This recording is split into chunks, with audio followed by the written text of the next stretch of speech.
For 4 days, a 7-year-old girl survived beneath the wreckage of her collapsed home, counting time not in hours, but in a single beam of light that touched her hand once a day.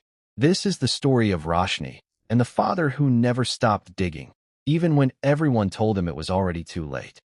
It was an ordinary Tuesday morning when the ground beneath their small town began to shake. Roshni, 7 years old, was sitting at the kitchen table finishing her breakfast when the walls around her began to crack, the floor tilting beneath her chair like the earth itself had lost its balance. Her father, Imran, was outside repairing a fence when it happened. In less than 30 seconds, the earthquake collapsed nearly a third of the buildings on their street, including his own home, with his daughter still inside. Fact: most earthquake-related building collapses happen within the first 60 seconds of shaking, which is why survival often comes down to where a person happens to be standing in that exact moment, not how prepared they were beforehand. Imran ran toward the wreckage of his home, calling her name into a pile of broken concrete and twisted metal that, moments earlier, had been the only home she had ever known. For the first several hours, there was nothing. No sound. No sign that anyone was still alive beneath the rubble. Rescue teams, overwhelmed across the entire town, told Imran gently that in situations like this, survival became less likely with every passing hour. He refused to leave. He dug with his bare hands through broken concrete late into the night, ignoring the blood on his fingers, ignoring the exhaustion, because leaving felt like giving up on the only thing that still mattered. Fact: survivors have been pulled alive from earthquake rubble as late as 5 to 7 days after a collapse, particularly when small air pockets form between fallen debris, allowing just enough space to breathe. On the second day, faint sounds finally reached him, barely audible beneath the debris. A small voice. Roshni was alive. Later, once she could speak about it, Roshni explained that she had been trapped in a small pocket of space beneath a fallen support beam, barely large enough to move. Dust filled the air around her. She couldn't see her own hands most of the day. But once a day, for just a few minutes, a thin beam of sunlight found its way through a narrow crack in the debris above her, touching the back of her hand exactly the same way each time. She began counting her days by that single beam of light, telling herself that if it kept coming back, so would her father. Fact: in extreme survival situations, especially involving children, psychologists have found that creating small personal rituals, counting light, humming a song, repeating a phrase, can meaningfully reduce panic and help regulate breathing, which in trapped, low-oxygen spaces can be the difference between survival and losing consciousness. Once rescue teams located the general area of her voice, the real challenge began.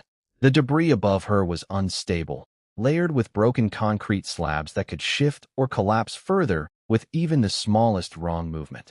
Progress was painfully slow. Rescue workers used small hand tools instead of heavy machinery, afraid that any vibration might cause the rest of the structure to give way entirely. Imran stayed by the site for nearly 4 full days, sleeping only in short stretches, talking to his daughter through the gaps in the rubble whenever her voice could be heard, promising her, over and over, that he wasn't leaving.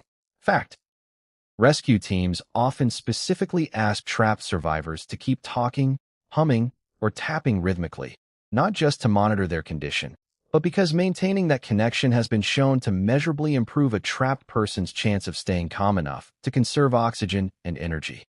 On the morning of the 4th day, rescue workers finally cleared enough debris to create a small opening directly above where Roshni had been trapped. When they reached her, she was dehydrated, exhausted, covered in dust, but alive. The first thing she asked for wasn't water. It was her father.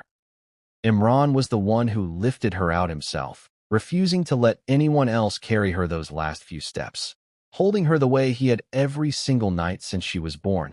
Only this time, in front of an entire crowd of rescue workers who had seen more loss that week than most people see in a lifetime. For a moment, the whole rescue site went completely silent, and then it didn't. People who hadn't cried through days of devastating loss finally broke down, not from grief this time, but from something they hadn't felt in days: relief. Months later, when asked how she survived 4 days in complete darkness, Roshni didn't talk about fear. She talked about the light. Every time it touched my hand, she said, I knew the sun was still out there. And if the sun was still there, I knew my father was still looking for me too. Her name, Roshni, means light in her language, something her family hadn't thought about in years until that week, when the only thing that kept her holding on was, quite literally, a small beam of it finding her once a day beneath the stone. Imran never went back to rebuilding that exact house. Instead, the family moved to a small home nearby, but he kept one thing from the wreckage, a single piece of broken concrete, the one that had allowed that beam of light to reach his daughter each day. He keeps it on a shelf now, not as a reminder of the worst days of his life, but as a reminder of the smallest, strangest